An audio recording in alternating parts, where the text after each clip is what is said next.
Students, welcome back to my YouTube channel जिसका नाम है math series by Santosh Shekhawat. अपनी सीरीज में मैं अभी आपको करवा रही हूँ वेक्टर अलजेब्रा। और वेक्टर अलजेब्रा के दो जो वीडियोस हैं मैंने अपलोड किए थे, जिसमें मैंने उसका बेसिक जो कॉन्सेप्ट है वो एक्सप्लेन किया था, and then types of vectors क्या होते हैं ये मैंने एक्सप्लेन किया था। And in today's class I will explain you the addition of vectors, जिसमें हम ट्राइंगल लॉ पढ़ेंगे, पैरेललोग्राम में पढ़ेंगे, एंड देन प्रॉपर्टीज पढ़ेंगे। राइट, तो स्टार्ट करते हैं स्टूडेंट्स। तो सबसे पहले हम बात करते हैं कि ट्राइंगल लॉ क्या होता है स्टूडेंट्स। तो ट्राइंगल लॉ के लिए हम सपोज हम दो वेक्टर्स लेते हैं। सपोज एक वेक्टर है ए और एक वेक्टर है सपोज बी वेक्टर है। आपको क्या करना है स्टूडेंट, इन दोनों का सम फाइंड करना है। तो इन दोनों का सम फाइंड करने के लिए हम इसको कैसे समझ सकते हैं, राइट, वो हम देखेंगे कि जो ट्राइंगल लॉ है आप कहाँ अप्लाई कर सकते हो, क्या है। तो स्टूडेंट्स, अगर मैं इन दोनों को इस तरीके से अरेंज कर दूँ, आप क्या कर सकते हो, इन दोनों वेक्टर्स को ऐसे अरेंज कर सकते हो कि ये वेक्टर ए है, इसको मैं नेम दे देती हूँ ए बी, और ये जो वेक्टर है इसको स्टूडेंट्स हम ऐसे अरेंज कर देते हैं बी सी नेम दे देते हैं इसको। ये वेक्टर बी को रिप्रेजेंट कर रहा है, राइट। तो स्टूडेंट्स, ये इन दोनों को जो ज्वाइन, मतलब ये जो है इसका जो इनिशियल पॉइंट है और इस वेक्टर का जो टर्मिनेटिंग पॉइंट है, इन दोनों को जो ज्वाइन करने वाली लाइन है, जो वेक्टर होगा वो किसको रिप्रेजेंट करेगा स्टूडेंट्स, इन दोनों के सम को रिप्रेजेंट करेगा। और इसका डायरेक्शन क्या होगा स्टूडेंट्स, ये डायरेक्शन होगा, राइट। तो स्टूडेंट्स, एक बार फिर से मैं एक्सप्लेन करती हूँ कि अगर आपको दो वेक्टर्स जो हैं वो इस तरीके से गिवन है कि एक का टर्मिनेटिंग पॉइंट, देखो स्टूडेंट्स आप यहाँ पे देख पा रहे हो कि इसका जो टर्मिनेटिंग पॉइंट है और इस वेक्टर का जो इनिशियल पॉइंट है वो दोनों एक दूसरे से क्या है, कोइंसाइड है। तो आप क्या कर सकते हो कि उन दोनों को ज्वाइन करने वाली जो लाइन होगी, जो वेक्टर होगा, यहाँ पे क्या बन रहा है, एक ट्राइंगल बन रहा है, और इन दोनों को ज्वाइन करने वाला जो वेक्टर होगा वो इन दोनों के सम को रिप्रेजेंट करेगा। तो स्टूडेंट्स, जो ए सी है वो ए प्लस बी को रिप्रेजेंट कर रहा है। आप इसको ऐसे भी लिख सकते हो कि A B plus B C is equal to क्या होगा स्टूडेंट्स, ए सी होगा, राइट, जिसको आप A plus B equal A plus B इस तरीके से भी समझ सकते हो, राइट। तो ये इन दोनों के सम को रिप्रेजेंट करता है। तो स्टूडेंट्स, यहाँ पे बेसिक कॉन्सेप्ट क्या है कि अगर दो वेक्टर्स आपको इस तरीके से गिवन है कि उनको आप इस तरीके से अरेंज कर पा रहे हो कि एक का जो टर्मिनेटिंग पॉइंट है और दूसरे का जो इनिशियल पॉइंट है वो दोनों एक दूसरे से कोइंसाइड करे, तो उन दोनों को ज्वाइन करने वाली जो वेक्टर होगी, जो थर्ड, आप ये बोल सकते हो कि ट्राइंगल की जो थर्ड लाइन होती है वो उन दोनों के एडिशन को रिप्रेजेंट करेगी, राइट स्टूडेंट्स। अब स्टूडेंट्स, हम बात करते हैं कि इससे रिलेटेड कुछ और कॉन्सेप्ट भी हैं। तो स्टूडेंट्स, जैसे मैंने अपने प्रीवियस वीडियो में आपको एक्सप्लेन किया था कि जो नेगेटिव ऑफ ए वेक्टर क्या होता है students, negative of A vector का मीनिंग होता है कि उसका मैग्नीट्यूड तो वही रहता है लेकिन उसका डायरेक्शन क्या होता है, चेंज हो जाता है। तो उसको हम क्या बोलते हैं, नेगेटिव ऑफ ए वेक्टर। जैसे हमारे पास में इंटीजर्स होते हैं, 1 का जो नेगेटिव होता है वो क्या होता है, -1 होता है। तो सेम वैसे ही वेक्टर में भी होता है, उसका मैग्नीट्यूड सेम रहता है लेकिन डायरेक्शन जो है वो चेंज होता है। तो स्टूडेंट्स, यहाँ पे अगर हम बात करें, जैसे मैंने यहाँ पे एक्सप्लेन किया है ये कि ए प्लस बी सी जो है वो इक्वल है किसके, ए सी के। तो स्टूडेंट्स, यहाँ पे अगर मैं देखूँ तो ए सी जो है उसका अगर हम नेगेटिव वेक्टर लिखें तो वो स्टूडेंट्स क्या होगा, यहाँ पे -CA हो जाएगा, राइट। उसका डायरेक्शन क्या हो जाएगा, चेंज हो जाएगा, राइट। आप ये बोल सकते हो कि ए सी जो है वो इक्वल है किसके, -CA, राइट। मतलब ये ए सी जो है इसका नेगेटिव वेक्टर क्या होगा, सी ए, उसका डायरेक्शन चेंज हो जाएगा। अगर आप उसको ए सी को इक्वल पुट करो, मतलब ए सी के इक्वल क्या होगा, -CA इक्वल होगा, राइट। तो स्टूडेंट्स, अगर मैं यहाँ पे देखूँ तो अगर मैं इस वेक्टर को इधर लेके आती हूँ, A B plus B C minus A C, अगर मैं इसको इधर लेके आऊँ सपोज, तो ये क्या हो जाएगा, ये अब आप यहाँ पे -AC के प्लेस पे क्या पुट कर सकते हो students, A B plus B C, यहाँ पे मैं क्या पुट कर सकती हूँ, प्लस सी ए, राइट। ऐसे मैं पुट कर सकती हूँ, राइट। तो ये जो है स्टूडेंट्स, इसका जो सम है वो किसके इक्वल होगा, 0 के इक्वल होगा, राइट। तो आप इसको अगर मैं ग्राफिकली आपको एक्सप्लेन करूँ तो आप इसको ग्राफिकली देखो स्टूडेंट्स कैसे समझ सकते हो कि जैसे सपोज आपके पास में एक वेक्टर है आपके पास में ए बी, राइट। दूसरा वेक्टर है स्टूडेंट्स आपके पास में बी सी। तो स्टूडेंट्स, यहाँ पे हमने ये अगर मैं देखूँ, अगर इसका जो डायरेक्शन है वो ये हो जाए, राइट, मतलब सी ए, पहले हमारे पास में क्या था, ए सी था, ये इसका जो डायरेक्शन होता है वो क्या होता है, इस तरफ होता है। अगर इसका डायरेक्शन एस, तो इन तीनों का सम जो है वो क्या होगा, इसमें 0 होगा, मतलब A B plus B C plus C A. अगर ऐसा होता है तो इनका सम क्या होगा, 0 का। आप इसको ऐसे समझ सकते हो कि अगर एक वेक्टर का जो टर्मिनेटिंग पॉइंट है दूसरे वेक्टर का अगर इनिशियल पॉइंट हो तो वो क्या होता है स्टूडेंट्स, उन सबका सम क्या हो जाएगा, 0 हो जाएगा। मतलब वो फाइनली आप ये भी बोल सकते हो जैसे हमारे पास में वर्क होता है कि वो अगर आपने जहाँ से स्टार्ट किया वहीं पे अगर आप वापस पहुँच रहे हो तो वो क्या होता है, 0 होता है। तो वेक्टर में भी यही है कि अगर आप यहाँ से स्टार्ट कर रहे हो और यहीं पे वापस पहुँच रहे हो तो इनका सम क्या होगा, 0 होगा। अगर आप यहाँ पे देखो तो इसका जो टर्मिनेटिंग पॉइंट है वो क्या है, बी है, और इसका इनिशियल पॉइंट क्या है, बी है। ऐसे अगर यहाँ पे देखो तो सी इसका टर्मिनेटिंग पॉइंट है और इसका इनिशियल पॉइंट क्या है, सी है। मतलब अगर आप ऐसा आपके पास में एक साइकिल बन रहा है जिसमें एक का टर्मिनेटिंग पॉइंट और दूसरे का इनिशियल पॉइंट दोनों कोइंसाइड कर रहे हैं तो उन सब का सम फिर क्या हो जाता है, 0 हो जाता है, राइट। तो इसका जो सम होगा वो क्या होगा, 0 होगा। Clear student? तो आई होप कि आपको ये समझ में आ गया होगा। यहाँ पे मैं एक चीज़ और एक्सप्लेन करती हूँ स्टूडेंट्स आपको। जैसे सपोज हमने यहाँ पे क्या लिया, ये बी सी, ये सपोज ए है और ये हमारे पास में क्या है, बी है। अब स्टूडेंट्स अगर मैं इसका नेगेटिव लूँ तो इसका नेगेटिव क्या होगा, नेगेटिव का मतलब क्या होता है, डायरेक्शन चेंज हो जाता है। मैग्नीट्यूड वही रहता है पर डायरेक्शन चेंज हो जाता है। तो मैं अगर इसको ऐसे लिख दूँ, अभी इसका डायरेक्शन क्या है, ये है। अगर मैं इसका डायरेक्शन ऐसे नीचे की तरफ कर दूँ, इसको ऐसे रोटेट कर दूँ तो इसका डायरेक्शन क्या हो जाएगा, चेंज हो जाएगा। तो ये क्या किसको रिप्रेजेंट करेगा स्टूडेंट्स, माइनस बी को। यहाँ पे बी है तो ये किसको रिप्रेजेंट करेगा, माइनस बी को रिप्रेजेंट करेगा, राइट। तो अगर मैं यहाँ पे अब ट्राइंगल, इसमें नीचे वाले में ट्राइंगल लॉ लगाऊं तो ये ए है, ये आपके पास में क्या हो रहा है स्टूडेंट्स, बी हो रहा है। तो इसका जो डायरेक्शन होगा स्टूडेंट्स वो क्या क्या रिप्रेजेंट करेगा, इन दोनों का जो सम है वो ये। क्लियर? तो इन दोनों का सम क्या होगा स्टूडेंट, इन दोनों को अगर मैं ऐड करूँ तो क्या आ जाएगा, ए माइनस बी आ जाएगा। तो इस तरीके से आप इसको समझ सकते हो कि दो वेक्टर्स का जो सब्ट्रैक्शन होता है वो इस तरीके से हम ग्राफिकली रिप्रेजेंट करते हैं, या इस तरीके से हम क्या करते हैं, फाइंड करते हैं, राइट। तो ये इन दोनों के सब्ट्रैक्शन को रिप्रेजेंट कर रहा है बेसिकली, राइट। तो स्टूडेंट्स ये इसका जो बेसिक कॉन्सेप्ट है वो है ट्राइंगल लॉ का। तो आई होप कि आपको जो ट्राइंगल लॉ है वो समझ में आ गया होगा, राइट। अब हम सेकेंड बात करते हैं स्टूडेंट्स कि जो पैरेललोग्राम लॉ है वो हमारे पास में क्या है। तो पैरेललोग्राम लॉ को भी हम इसी तरीके से समझने की कोशिश करेंगे कि पैरेललोग्राम लॉ हमारे पास में क्या होता है।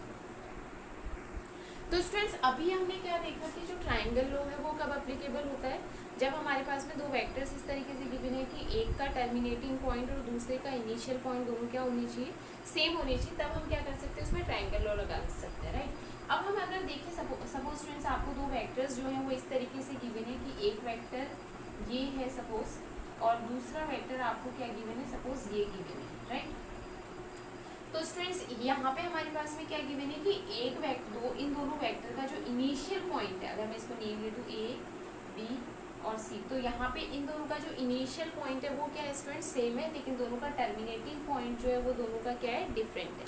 मतलब अगर दो वेक्टर्स का इनिशियल पॉइंट अगर सेम है तो तब हमें क्या करना है, तब हम उनका एडिशन कैसे फाइंड करते हैं। तो स्टूडेंट हम कैसे फाइंड करेंगे इसको, अगर मैं स्टूडेंट्स यहाँ पे देखूँ तो इसके पैरेलल अगर मैं एक वेक्टर लूँ तो वो क्या होगा स्टूडेंट्स, इस तरीके से होगा, राइट। ये इसका पैरेलल इसी के पैरेलल हो जाएगा और इसका मैग्नीट्यूड भी क्या होगा, मतलब ये जो वेक्टर है वो क्या है, ए है, राइट। ये भी इसके पैरेलल जो लाइन है वो इसको रिप्रेजेंट करेगी। इसी तरीके से अगर मैं इसके पैरेलल भी एक लाइन ले लूँ, एक वेक्टर ले लूँ इसके पैरेलल, तो वो वेक्टर क्या होगा स्टूडेंट्स, ये वेक्टर होगा आपके पास में, राइट। इसको हम नेम देते हैं ए बी सी, हम यहाँ दे चुके तो इसको हम डी नेम दे देते हैं, राइट। तो स्टूडेंट्स ये हमारे पास में इस तरीके से, राइट। तो स्टूडेंट्स अगर मैं यहाँ पे देखूँ तो ये जो दोनों वेक्टर है इसका डायरेक्शन ये है, और यहाँ पे हम क्या देख रहे हैं स्टूडेंट्स, ये जो वेक्टर है, ठीक है, ये जो हमने इसके पैरेलल लिया है, इन दोनों का आप देख रहे हो यहाँ पे इसका जो टर्मिनेटिंग पॉइंट है और इसका जो इनिशियल पॉइंट है दोनों क्या है, सेम है, राइट।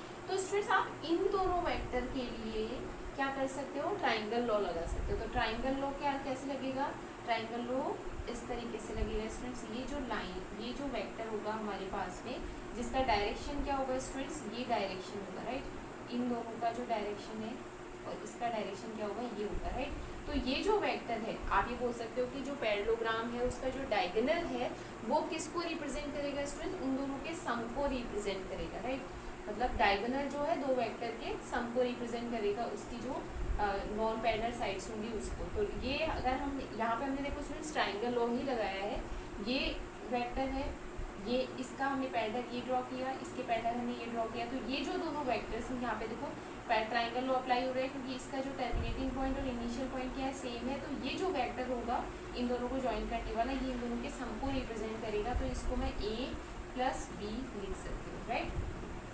तो इस तरीके से हम क्या करते हैं स्टूडेंट्स, पैरेललोग्राम जो लो है ये इस तरीके से हम क्या करते हैं, अप्लाई करते हैं, हम समझते हैं उसको ग्राफिकली। तो ये हमारे पास में क्या होता है, पैरेललोग्राम लो होता है, मतलब पैरेललोग्राम के जो डायगोनल है वो नॉन पैरेलल साइड्स के सम को रिप्रेजेंट करेंगे वेक्टर्स में, राइट। अब हम स्टूडेंट्स बात करते हैं इसकी। तो स्टूडेंट्स मैंने आपको पहले ट्राइंगल लॉ एक्सप्लेन किया, देन पैरेललोग्राम लॉ एक्सप्लेन किया है। अब हम कुछ इसकी जो प्रॉपर्टीज़ हैं वो प्रॉपर्टीज़ को समझते हैं।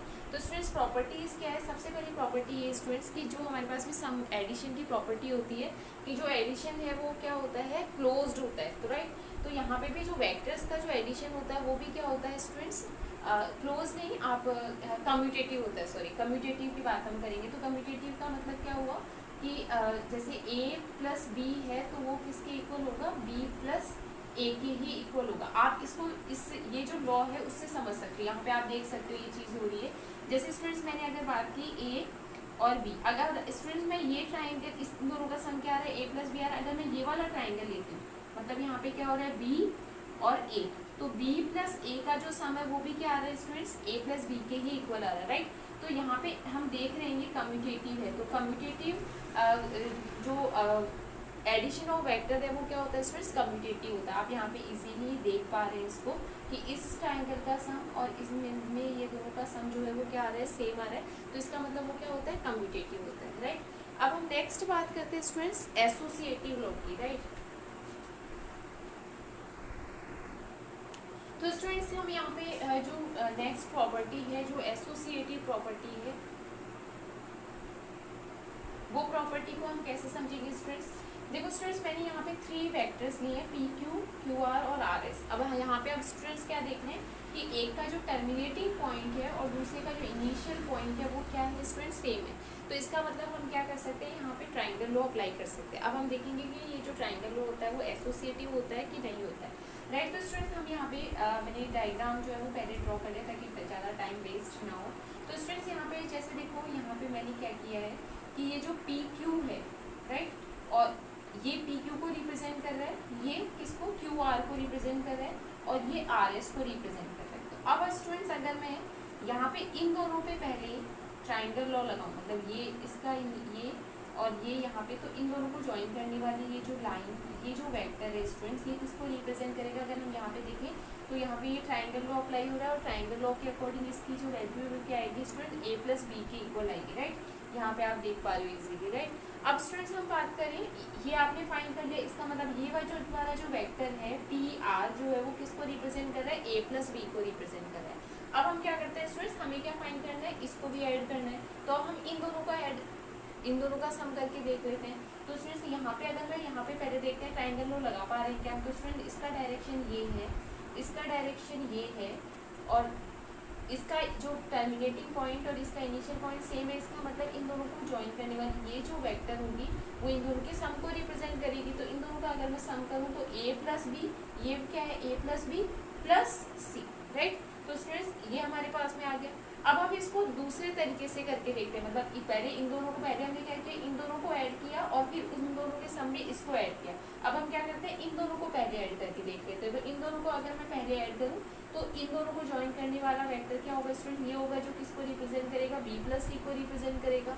अब स्टूडेंट हम क्या कर सकते हैं, अब आपको ए को भी इसमें ऐड करना है, तो इन दोनों में ट्राइंगल लॉ लगा दो। तो जब आप इन दोनों में ट्राइंगल लॉ लगाओगे तो ए प्लस बी प्लस सी ये दोनों आ जाएगा। तो स्टूडेंट्स इन तीनों वेक्टर्स का जो सम है उसको आप ये और ये दोनों क्या हो रहे हैं, इक्वल आ रहे हैं, राइट। मतलब दोनों बेसिकली दोनों तीनों के जो वेक्टर है उसका जो सम है उसी को रिप्रेजेंट कर रहा है, राइट। तो ये क्या है स्टूडेंट्स, यहाँ पे एसोसिएटिव है। तो जो एडिशन ऑफ वेक्टर है वो कम्यूटेटिव भी होता है और एसोसिएटिव भी होता है, राइट। तो इस तरीके से आप क्या कर सकते हो स्टूडेंट्स, इसको समझ सकते हो। इसके अलावा स्टूडेंट्स जो स्केलर मल्टीप्लिकेशन है वो भी स्टूडेंट्स क्या होता है हमारे पास में, आप किसी वेक्टर को किसी भी स्केलर स्केलर से मल्टीप्लाई करते हो तो उसका जो ईच कंपोनेंट है वो उससे क्या होता है स्टूडेंट्स, मल्टीप्लाई होता है। जैसे स्टूडेंट्स अगर मैं बात करूँ कि अगर आपको सपोज कोई वेक्टर है ए और आपने अगर इसको क्या किया है किसी सपोज आपने किसी कांस्टेंट से उसको किसी स्केलर से मल्टीप्लाई किया, जैसे सपोज अगर हम ले लें लैम्डा ले लें, तो स्टूडेंट्स इन दोनों को आप ऐसे मल्टीप्लाई करो या फिर आप इन दोनों को ऐसे मल्टीप्लाई करो, दोनों का जो वैल्यू आएगा वो क्या आएगा स्टूडेंट, सेम आएगा। मतलब जैसे हम नंबर्स में भी करते हैं कि आप उसको कैसे भी मल्टीप्लाई करो, उसका जो वैल्यू है वो सेम ही रहेगा। तो सेम इसके जो वेक्टर्स है उसमें भी यही होता है। तो स्केलर से मल्टीप्लाई भी आप इसी तरीके से हम करते हैं। तो स्टूडेंट्स ये उसकी कुछ प्रॉपर्टीज़ थी। तो स्टूडेंट्स आज की जो क्लास है उसमें मैंने आपको ट्राइंगल लॉ एक्सप्लेन किया है, पैरेललोग्राम लॉ एक्सप्लेन किया है, एंड देन उसकी कुछ प्रॉपर्टीज़ एक्सप्लेन की है। तो आई होप स्टूडेंट्स कि आपको उसका जो बेसिक कॉन्सेप्ट है वो समझ में आया होगा। अब अपनी जो नेक्स्ट क्लास में है उसमें मैं इस पे बेस्ड कुछ क्वेश्चंस आपको एक्सप्लेन करूँगी। सो बने रहिए मेरे साथ में and keep watching me. And if you want to give any suggestion, if you want to give any idea, so you're most welcome. So again, thank you very much for watching me. Bye bye.